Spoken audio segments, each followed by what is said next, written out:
അതെ, ഇന്ന് നമ്മൾ സംസാരിച്ചു തുടങ്ങുന്നത് പൂജ്യത്തിൽ നിന്നാണ്.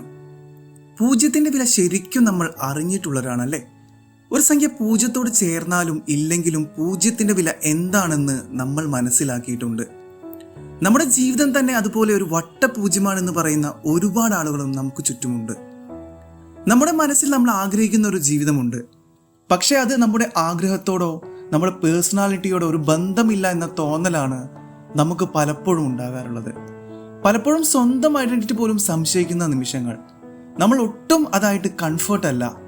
ഇങ്ങനെ ഇനി പോയാൽ പോരാ എന്ന് തീരുമാനിച്ച് ഉറപ്പിച്ച ജീവിതം, പക്ഷെ തോറ്റുപോയി.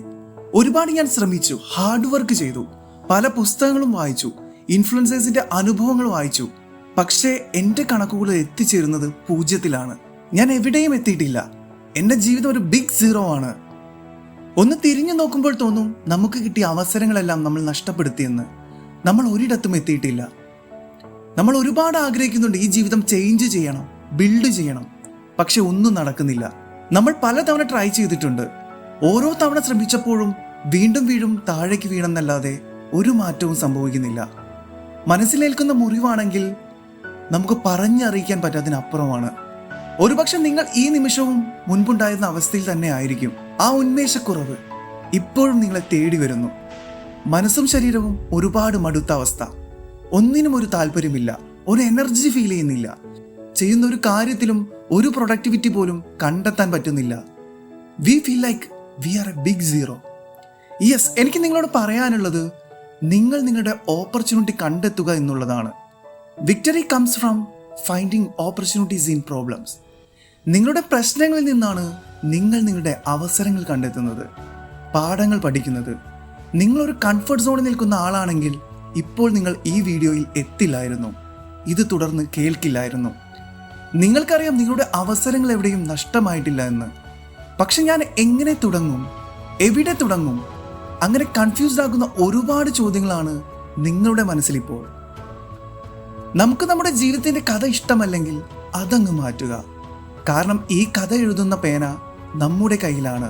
ഈ കഥയുടെ എഴുത്തുകാരൻ നമ്മളാണ്. പക്ഷെ നമ്മൾ അതെങ്ങനെ മാറ്റും? നമ്മൾ ആദ്യം മാറ്റേണ്ടത് നമ്മുടെ തീരുമാനങ്ങളാണ്. ആ സ്ട്രോങ് ഡിസിഷനിൽ നിന്നാണ് മാറ്റങ്ങൾ തുടങ്ങുന്നത്. അതിനായി നമ്മൾ കുറച്ച് സമയം നമുക്ക് വേണ്ടി സ്പെൻഡ് ചെയ്യണം. നമ്മുടെ ജീവിതത്തെക്കുറിച്ച് ചിന്തിക്കണം. എനിക്ക് ജീവിതത്തിൽ എന്താണ് നേടേണ്ടത്? ഞാൻ എവിടെയാണ് എത്തിച്ചേരേണ്ടത്? എന്തുകൊണ്ടാണ് ഞാൻ അത് ചെയ്യാൻ ആഗ്രഹിക്കുന്നത്? എവിടെയാണ് ഞാൻ പിന്നോട്ട് വീണു പോകുന്നത്? Yes, be better than yesterday. മാറാനുള്ളൊരു ശക്തമായ തീരുമാനത്തിൽ നിന്നാണ്, ആ ഒരു സ്ട്രോങ് ഡിസിഷനിൽ നിന്നാണ് എല്ലാ മാറ്റങ്ങളും തുടങ്ങുന്നത്. നമ്മുടെ ജീവിതത്തിൽ നമ്മളെ ഇൻസ്പയർ ചെയ്തിട്ടുള്ള ഒരുപാട് വ്യക്തിത്വങ്ങളുണ്ട്. പലപ്പോഴും നമ്മൾ അവരുടെ ജീവിതം കണ്ട് അത്ഭുതപ്പെടാറുണ്ട്. പക്ഷെ അവർ അവരുടെ ലൈഫിലെടുത്ത തീരുമാനങ്ങളാണ് അവരെ അവിടെ എത്തിച്ചിട്ടുള്ളത് എന്ന് നമ്മൾ മനസ്സിലാക്കുന്നില്ല.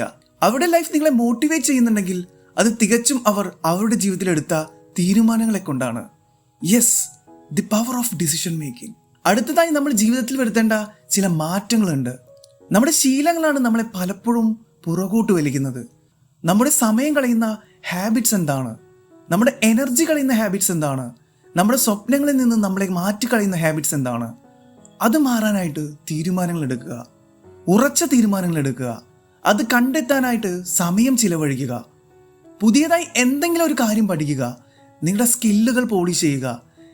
നിങ്ങൾ നിങ്ങളെ മനസ്സിലാക്കുക, പ്രോത്സാഹിപ്പിക്കുക. നിങ്ങളുടെ ചെറിയ വിജയം പോലും സ്വയം ആഘോഷിക്കാൻ പഠിക്കുക. അവിടെയാണ് മാറ്റങ്ങൾ തുടങ്ങുന്നത്. ഇനി പഴയ ശീലത്തിലേക്ക് പോകാനുള്ള ടെംപ്റ്റേഷൻസ് ഉണ്ടാവാം, ഓർമ്മകൾ ഉണ്ടാവാം. അതെല്ലാം ഒഴിവാക്കുക. അത്തരം സാഹചര്യത്തിൽ നിന്ന് വിട്ടു നിൽക്കാൻ പഠിക്കുക. പഴയ ഹാബിറ്റ്സിലേക്ക് പോകേണ്ട എന്ന ഉറച്ച തീരുമാനം മനസ്സിൽ പ്രോഗ്രാം ചെയ്യുക. നല്ല ഹാബിറ്റ്സ് പതുക്കെ ബിൽഡ് ചെയ്ത് തുടങ്ങുക.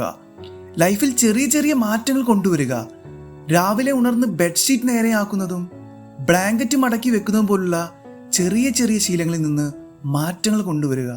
പുതിയ പുതിയ കാര്യങ്ങളിലേക്ക് ഫോക്കസ് കൊണ്ടുവരിക. ഇത് നമ്മുടെ ഐഡന്റിറ്റിയിലാണ് ചേഞ്ച് ഉണ്ടാക്കുന്നത്. നമ്മുടെ മനസ്സിലാണ് നിങ്ങൾ പുതുതായി എന്തെങ്കിലും ചെയ്യുന്നു എന്ന ഫീൽ കൊണ്ടുവരുന്നത്. നമ്മൾ ഈ ചെയ്യുന്നത് ചെറിയ കാര്യങ്ങളായിക്കോട്ടെ, പക്ഷെ നമ്മുടെ ബ്രെയിൻ ഇതെല്ലാം റെക്കോർഡ് ചെയ്യുന്നുണ്ട്. നമ്മൾ അറിയാതെ നമ്മൾ ഓർഡേർഡ് ആവുന്നുണ്ട്. മിലിറ്ററി സർവീസിൽ നിന്ന് റിട്ടയർഡ് ആയ വ്യക്തി തൻ്റെ ഡിസിപ്ലിൻ ലൈഫ് ലോങ് തുടരുന്നു. അദ്ദേഹം എന്താണോ ക്യാമ്പിൽ നിന്ന് ശീലിച്ചത് ആ ശീലവും ഇപ്പോഴും തുടർന്നുകൊണ്ടിരിക്കുന്നു. നിങ്ങൾക്കും ഇത് സാധിക്കും. തുടർച്ചയായി നിങ്ങളുടെ ബ്രെയിനിന് ഒരു ഇൻപുട്ട് നിങ്ങൾ കൊടുക്കുന്നതെങ്കിൽ ഒരു ഡ്രാസ്റ്റിക് ചേഞ്ച് നിങ്ങൾക്കും ഉണ്ടാവും. നിങ്ങളുടെ സ്വപ്നങ്ങളെ തകർക്കുന്ന മറ്റൊരു പ്രധാന കാരണമാണ് അമിതമായ സ്മാർട്ട് ഫോൺ ഉപയോഗം. നമുക്കെല്ലാവർക്കും അറിയാം, ടെക്നോളജി ഈസ് ദ ഫ്യൂച്ചർ. ഇന്ന് സ്മാർട്ട് ഫോൺ പരിമിതമായി ഉപയോഗിക്കുന്ന ആളാണെങ്കിൽ പോലും നിങ്ങൾ നാളെ അഡിക്റ്റഡ് ആവാം. കാരണം ടെക്നോളജി അത്രയും പവർഫുൾ ആണ്. നിങ്ങളുടെ ഫോക്കസ് എടുത്തു കളയുന്നതിൽ ഏറ്റവും വലിയ റോൾ നമ്മുടെ സ്മാർട്ട് ഫോണിനാണ്. നമ്മുടെ ഉറക്കമില്ലായ്മയ്ക്കും നമ്മളെ ചിലപ്പോൾ ബോറടിപ്പിക്കുന്നതും ത്രില്ലടിപ്പിക്കുന്നതും എല്ലാം സ്മാർട്ട് ഫോണാണ്. വെറുതെ മണിക്കൂർ മൊബൈലുകൾ സ്പെൻഡ് ചെയ്യുന്നത് നിർത്തുക. ചുമ്മാ ചാറ്റ് ചെയ്തിരിക്കുന്നത് നിർത്തുക. പ്രൊഡക്റ്റീവ് അല്ലാതെ മൊബൈൽ ചുമ്മാ നോക്കിയിരിക്കുന്നത് നിർത്തുക. നമുക്ക് സ്വയം എന്തെങ്കിലും ചെയ്യാനുള്ള സ്പേസ് നമ്മൾ കണ്ടെത്തുക. അതിനെ നല്ല രീതിയിൽ ഉപയോഗിക്കാനായി പഠിക്കുക. മൊബൈൽ ഉപയോഗിക്കുന്നതിനും കൃത്യമായ ടൈമിംഗ് വെക്കുക. Yes, this is A new drug. എല്ലാവരെയും നിമിഷം കൊണ്ട് നമുക്ക് മാറ്റാനായി സാധിക്കില്ല. നിങ്ങളിത് ഉപേക്ഷിച്ച് ഈ ലോകത്തേക്ക് നോക്കുമ്പോൾ നിങ്ങൾക്ക് ഈ ലോകം ശരിയായി തോന്നണമെന്നില്ല.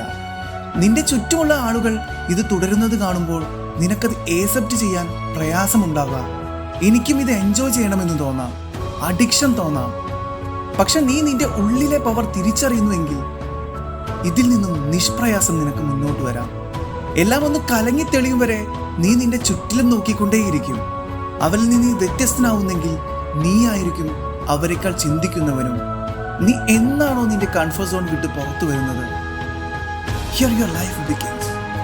ഇന്ന് നീ തീരുമാനമെടുത്താൽ നമ്മുടെ ജീവിതം മാറും. ആ ഒരു വോ ഫാക്ടർ ഇനി എന്നും നിന്റെ ലൈഫിൽ ഉണ്ടാകും. Once you make a decision, your story begins. Write it courage, live it with purpose. All the best guys.